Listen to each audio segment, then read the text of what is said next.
Okay तो अभी हम यहाँ पे देखते हैं। ठीक है, ये क्वेश्चन क्या कह रहा है। क्वेश्चन कह रहा है कि जैसे कि ए बी और उसके पास ये एरो है। ठीक है, इस तरह का एरो है। ये क्या दर्शाता है? ठीक है, क्या ये रेखाखंड है या किरण है या फिर कोई रेखा है? ठीक है, तीन चीजें। तो देखो क्या होता है ये तीनों में डिफरेंस। देखो यहाँ पे जो है लाइन, ठीक है, ये किरण होगी तुम्हारी। ठीक है सी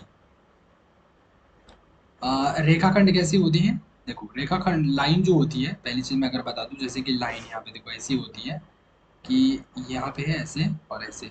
तो ये हो गई तुम्हारी लाइन। ठीक है, किरण कैसी होती है? किरण होती है ऐसे करके यहाँ पे गया। ठीक है, और रेखाखंड कैसे होता है? रेखाखंड होता है जिसमें हमारे पास यहाँ से यहाँ तक ऐसे। ठीक है, तो मैंने तीनों चीजें दिखा दी यहाँ पे। रेखाखंड ऐसे होता है, ठीक है ना, यहाँ पे दे दिया तुम्हें।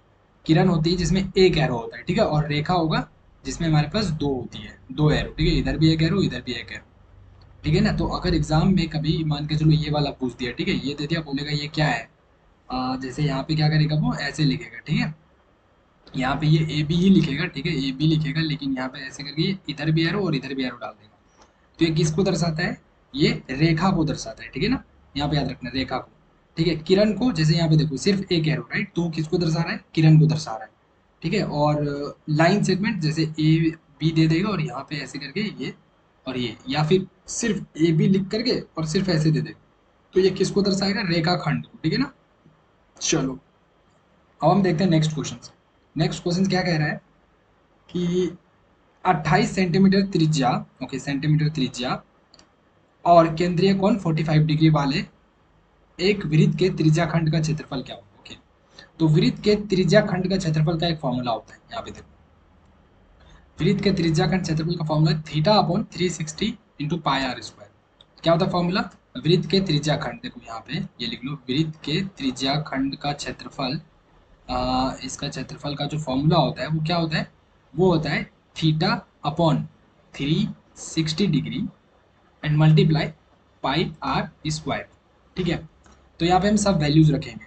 थीटा का मान देखो, थीटा क्या है? 45 डिग्री है ना, 45 डिग्री। और आर का मतलब रेडियस, देखो ये है ना सेंटीमीटर में, त्रिज्या रेडियस। ठीक है, ये आर है और ये थीटा है, तो दोनों को यहाँ पे रखेंगे। ठीक है, तो देखो 45 डिग्री मैंने यहाँ पे रखा, यहाँ पे 365 किया, 360 किया, इंटू पाई का मान क्या होता है? पाई का मान होता है 22/7 ले लेना। ठीक है, याद रखना ये चीज, ये नोट कर लो, पाई का मान 22/7, या फिर इसको 3.14 ये बोलते हैं। ठीक है, चाहे ये बोल लो या फिर ये बोल लो, समझ रहे हो? तो यहाँ पे तुम रख लो 3.14 and multiply r square. R क्या है मेरा? 28, तो 28 का स्क्वायर मतलब 28 × 28 ऐसे। ठीक है, और ये 45 है। तो यहाँ पे देखो इन्होंने एग्जैक्टली वही चीजें सॉल्व करी है। देखो पाई का मान क्या रखा है? 3.14 रखा है। ठीक है, और 28 × 28 करोगे इतना हो जाएगा। ये सब सॉल्व करोगे ना तो लगभग ये मिलेगा 307.88, 307.88 सेंटीमीटर स्क्वायर। ठीक है, बट आंसर यहाँ पे क्या है? देखो आंसर है हमारा 308। ये क्यों है? देखो हमारा आंसर क्या आया? 307.88। ठीक है, तो इसके नज़दीक देखो कौन सा है? 307 है ना। हम्म, अगर इसमें मैं सिर्फ कितना ऐड कर दूं? 19, राइट, 92, सॉरी 12, हाँ, अगर मैं 12 ऐड कर दूं, .12 तो देखो यहाँ पे जीरो, 10 हो गया, यहाँ पे 7 1 8 हो गया, यहाँ पे डेसिमल रहेगा 0 और 3, देखो 308 आ रहा है। 308 के क्या है? ये बहुत क्लोज है। बाकी ये सब क्या है? ये देखो बहुत दूर है, 294, 322 बहुत दूर है, 318 बहुत दूर है। 307 जो है सबसे ज्यादा किसके क्लोज है? 308 के क्लोज है ना, समझ में है? 8 के नजदीक है ना सबसे ज्यादा। यस, तो इसलिए हमारा आंसर ये है। ठीक है ना, फर्स्ट वाला। ओके, नेक्स्ट देखते हैं हम। ये वाला फॉर्मूला याद रखना, ठीक है, ये वाला वृत्त के इसका त्रिज्याखंड का क्षेत्रफल और पाई का मान भी याद रखना, तभी क्वेश्चन बनेगा, वरना फिर क्वेश्चन नहीं बनेगा एग्जाम में।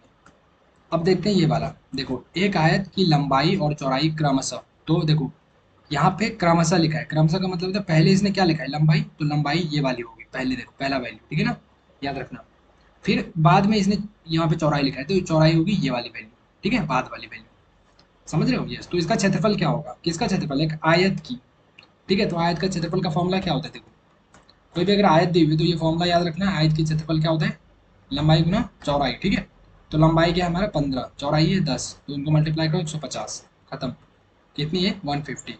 सेकंड वाला ऑप्शन समझ में है? चलो फिर नेक्स्ट क्वेश्चन करते हैं। एक घनाभ की ऊंचाई क्या होगी? एक घनाभ की ऊंचाई पूछ रहे, क्या होगी यहाँ पे फिल करना है।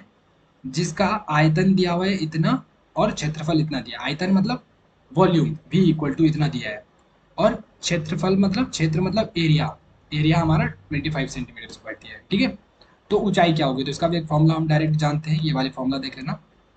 ऊंचाई इक्वल टू क्या होता है, घनाभ की ऊंचाई का क्षेत्रफल, तो ऊंचाई इक्वल टू आयतन, आयतन बटा आधार क्षेत्रफल, ठीक है ना, याद रखना, आयतन बटा ऊंचाई।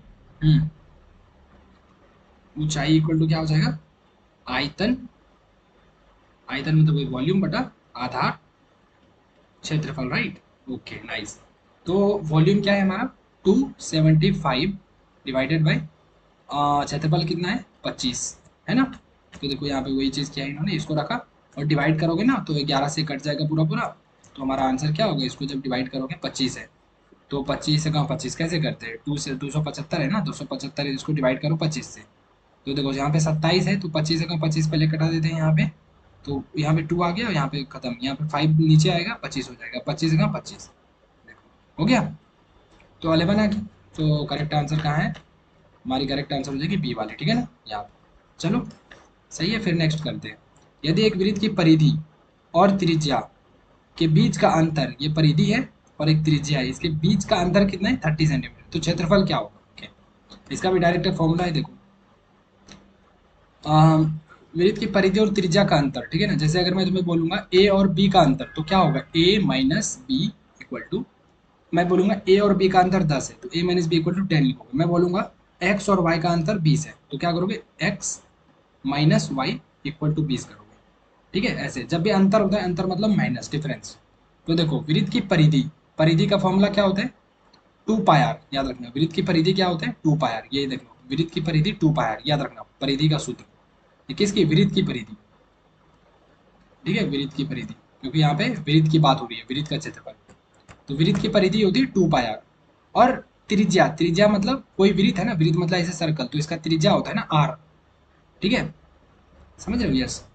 तो आर, आर हमारे पास यहाँ पे ये आर हो गया, और ये क्या हो गया परिधि क्या हो गया 2 पाई आर, तो इन दोनों का अंतर, अंतर मतलब माइनस करो, तो 2 pi r minus r equal to कितना 30 सेंटीमीटर, तो 30 सेंटीमीटर रखते, इसने बोला ही ना खुद, इसने बोला है खुद कि परिधि, परिधि और त्रिज्या के बीच का अंतर 30 सेंटीमीटर, मतलब परिधि क्या होता है 2 पाई आर माइनस त्रिज्या क्या होता है आर इक्वल टू 30 सेंटीमीटर, ठीक है। तो आर यहाँ से कॉमन कर लो, तो आर इससे भी कॉमन कर लो, इससे भी कॉमन, तो 2 पाई बच गया इधर माइनस, यहाँ पे 1 बच गया इक्वल टू 37, 37, ठीक है। तो देखो पाई का मान यहाँ पे रख दो और वैल्यू सॉल्व कर लो, सिंपल है, आर निकालना हो गया, तो यहाँ आर इक्वल टू 37/2 गुना 3.14 पाई का मान -1, -1, तो देखो यहाँ पे क्या करना 37 ऊपर रहने दो, और 3.14 को मल्टीप्लाई करेगा कितना आएगा 4 दूना 8, 2 1 2, 3 दूना 6, 6 पॉइंट इतना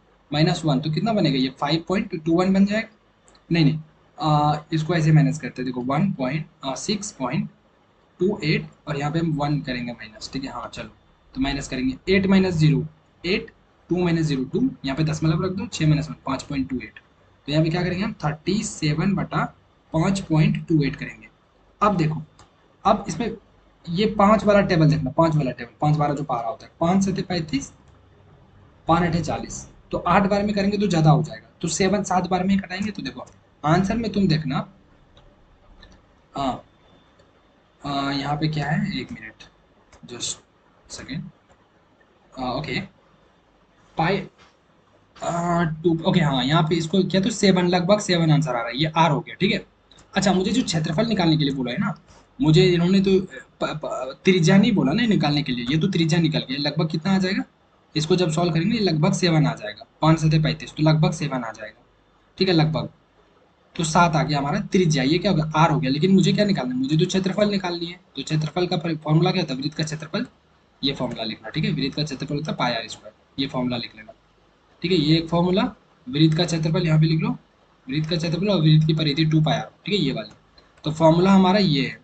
तो अब आर का जो वैल्यू हमने निकाला था, ये आर हम यहाँ पे रख देंगे, हाँ होता है पाई आर स्क्वायर, तो आर का मान 7 7 7 49 हो गया, 49 को 3.1 से मल्टीप्लाई करो तो 153.9 इतना आ जाएगा, 153.9 मतलब किसके नज़दीक है 154 के नज़दीक है, 153 154 के नज़दीक है, तो ये हमारा आंसर, समझ में आया, चलो फिर हम नेक्स्ट करते हैं यहाँ पे, ये देखो, यदि बहुलक माइनस माध्य इक्वल टू इतना है तो बहुलक माइनस माध्यक क्या होगा, ठीक है।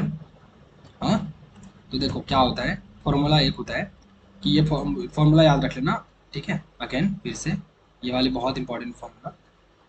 तो इसमें क्या होता है, देखो बहुलक माइनस माध्यक इक्वल टू क्या होता है, 2 मल्टीप्लाई बहुलक माइनस माध्यक। देखो बहुलक माइनस माध्य दिया हुआ है कितना, 12 दिया है ना। तो देखो बहुलक माइनस माध्यक का फॉर्मूला, बहुलक माइनस माध्यक का फॉर्मूला क्या होता है, 2 मल्टीप्लाई बहुलक माइनस माध्य अपॉन 3। और ये पूरा जो वैल्यू है, ये जो पूरा वैल्यू है मैं दिखा रहा हूँ, ये जो पूरा वैल्यू दिया हुआ है, ये वैल्यू, ये पूरा वैल्यू दिया हुआ है हमें, यस। तो यहाँ पे हम क्या करेंगे, ये चीज़ 12 दिया हुआ है तो 12 हमने यहाँ पे देखो रख दिया। हाँ, अब 12 दूना 24, 24 को हम 3 से डिवाइड करेंगे तो 3 से 3 अठे 24, तो 8 हमारा आंसर आ गया। ठीक है, तो कितना हो जाएगा हमारा आंसर, करेक्ट आंसर कौन सा हो जाएगा बताओ, 8 is the correct answer. Okay, चलो फिर हम नेक्स्ट देखते हैं, और हमने कहीं पे कर रखा है तो उनको हम एक्सप्लेन करेंगे। ओके नहीं है, चलो इस चैप्टर का पूरा कंप्लीट हो गया, अब हम नेक्स्ट करेंगे, ठीक है। ओके।